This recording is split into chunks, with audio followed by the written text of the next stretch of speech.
Estamos ahora con Cristian Castillo, él es dirigente del PTS. Cristian, ¿cómo estás? Hola, ¿qué tal? ¿Cómo estás? Bueno, qué discusión está la de la inflación, ¿no? Digo, el gobierno quiere la inflación, pero no llegar a la hiper. ¿Es así? Y el gobierno lo que pasa es que firmó un programa con el Fondo Monetario Internacional que tiene muchas medidas inflacionarias. O sea, la Ujú. suba de tarifas, la suba del precio de los combustibles, la devaluación permanente del propio dólar oficial, que se vino incrementando todo el último año. Bueno, son factores inflacionarios. Sí. Entonces, es evidente que después es un poco la cuadratura del círculo, porque está llevando adelante un programa económico que tiene un montón de medidas inflacionarias y después dice quiero bajar la inflación para ver si tengo alguna oportunidad electoral. Y Ujú. esto entonces le va por acá, por allá, además de que los acuerdos que hace con los empresarios son bastante un chiste, porque una vez que le da las autorizaciones para importar lo que quieren, Sí. los productos desaparecen de los lugares donde están a los precios justos, ¿no? Ujú. Encontrar en la primera quincena de febrero los productos de precios justos en los supermercados, que por otro lado solo representan al 30% del consumo, ¿no? Sí. O sea, fuera de precios justos ¿Y el queda 70 son los el negocios de 70%. Entonces, cercanía? claro, uno dice, pero como la mayoría de los sectores populares, los que menos ingresos tienen, consumen en los negocios de cercanía, en Sí. el día a día. Ahí no están los precios justos. ¿Y por Sí. qué? Yo todavía no he encontrado que expliquen por qué con la Federación de los Supermercados Chinos o con las organizaciones de los almaceneros Sí. no hacen el acuerdo, porque Que se verdaderamente... acercaría mucho más a la gente que haciéndolo con Bueno, las sería grandes lógico. cadenas de Estarían supermercados. todas y entonces eso permitiría, digamos, contener la maniobra que hacen las empresas, que es enviar el volumen de lo que producen a las bocas de expendio que no están en el acuerdo y vaciar las que están en el acuerdo, sobre todo una vez que han logrado la autorización para conseguir las importaciones al dólar oficial. Sí. Entonces, digo, ahí los agujeros fueron por todos lados y se ha visto en el índice de enero, ¿no? Que volvió al 6%. Esto que sucede con los planes Progresar, que bueno, supuestamente hay una cantidad, creo que hablaban de 180.000 personas que no validaron sus datos y demás, es, digo, según el gobierno, porque no los validaron, la versión de ustedes que es parte del plan de ajuste. Sí, eso creo que es evidente que es parte del plan de ajuste, porque ¿dónde van esos recursos? Supuestamente lo que ellos dicen, bajar el déficit, etcétera, pero Ujú. además porque en general lo que dicen las organizaciones piqueteras que han tenido el perjuicio de compañeras y compañeros que no han podido volver a validar, es que en general ha sido en los parajes más remotos, en los lugares más difíciles, de los que no tienen acceso a la tecnología. Entonces, Ujú. lo que se ha pedido son formas de validación que puedan hacerse aún sin tener esos recursos, ¿no? Sí. O sea, porque Que de todos modos implican que las personas se acerquen a alguna oficina de o ANSES, que se que pueda ir a los lugares, a los barrios y se pueda hacer. Eso es lo que han reclamado. sí. Ahora, desde ya, digamos, el plan siempre es una salida transitoria. Sí. Primero, nadie puede vivir de un plan. La mayoría de quienes cobran un plan, aparte, trabajan en negro haciendo changas, completando el ingreso familiar. Sí. Eh, y si uno ve lo que ha pasado en Argentina, Bueno, desde según el, Tolosa Paz, hay gente que no quiere trabajar. Bueno, pero creerá que tomar el discurso de la derecha en ese terreno le da votos. No tiene otra explicación porque sabe que no es así, sabe que la gente que cobra el plan aparte hace changas y Ujú. que si no tiene un trabajo registrado, etcétera, no es porque no quiera, sino porque ese trabajo no existe. De Ujú. hecho, todas las estadísticas de recomposición de empleo en Argentina han sido con empleo de baja calidad, Sí. o monotributo que encubre fraude laboral, o trabajo directamente sin registrar en gran medida. O sea, ha Ujú. empeorado enormemente la calidad del empleo en Argentina si lo comparamos con el periodo previo a la pandemia. Y Sí. esto no es porque sí, es porque en gran medida el gobierno lo permite. O sea, cuando vos del Ministerio de Trabajo no tomas ninguna medida para revertir esta situación de fraude laboral Sí. que te hacen transformándote en monotributista en vez de... Y entonces perdés todos los derechos, porque no cobras aguinaldo, no tenés vacaciones pagas, licencia por estudio, Sí. por enfermedad. Y esto se toma como algo dado. Sí, después cuando por hacer fraude laboral las cosas terminan en un juicio, la culpa la tienen los La abogados supuesta industria laboralistas con la industria del juicio. bueno, por eso, pero entonces, digo, esa es la realidad que se vive. Vos fíjate que estamos en un nivel de pobreza como si tuviésemos una desocupación del 20%, pero la Ujú. tenemos del 7%.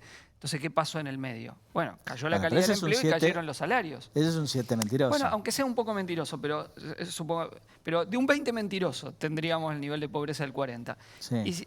¿Y ahora qué pasó? Bueno, se bajó terriblemente el poder de compra del salario. Y eso pasó con Macri y siguió pasando con Alberto. Un trabajo que leí hace unos días dice que durante Macri perdiste en el salario promedio 50.000 pesos menos que tenés, y en el caso del gobierno de Alberto otros 8.000 más.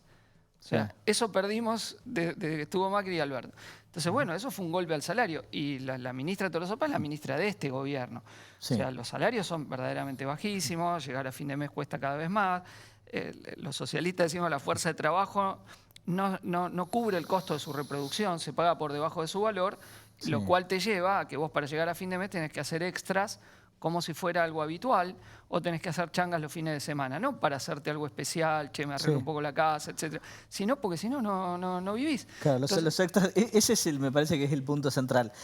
El extra que uno hace no es para estar un poco mejor, sino para poder llegar a fin de mes. claro, bueno, y eso se ha consolidado, y eso lo ha consolidado la clase dominante, insisto, primero con Macri y después con Alberto en la recuperación de la pandemia, porque no salimos igual, no es que volvimos a lo mismo, volvimos peor para los trabajadores. La participación de los salarios en el ingreso nacional disminuyó, algunos dicen que está en el 43, otros en el 38, según la medición que sea, pero todos coinciden en que disminuyó.